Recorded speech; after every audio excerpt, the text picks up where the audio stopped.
Hi, I'm Tom Bohmker.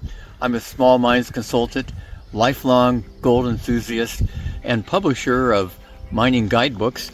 For example, Gold Panner's Guide to Eastern Oregon. The way this particular book got started is I was at a flea market in Sumter, Oregon, which is a big gold mining country. It has a gigantic bucket line dredge right there in town, open as a museum, fascinating place to visit. And at the flea market, this fellow comes through and he says, "I know who you are. You wrote that book on pocket gold mining in Southwest Oregon." That was most helpful to me because, I'm a pocket hunter too, here in Eastern Oregon. And I said, "Oh, really?" And we started talking and we had a lot in common. He was in the John Day area. And eventually I teamed up with him, Eddie Humbird, and we put this book together. His help and from his father and grandfather were all pocket hunters, were immense in getting wonderful stories for this book. We had a lot in common, and we had made the same accidental discoveries together at different times.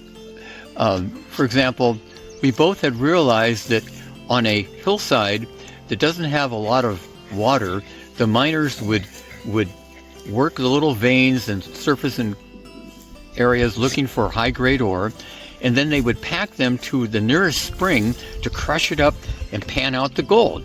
And they would leave, accidentally, piles of rock there that still had gold in it.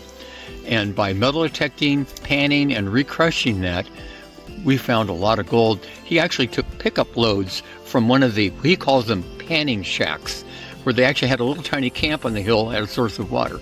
A good little tip. It can be done in other places too.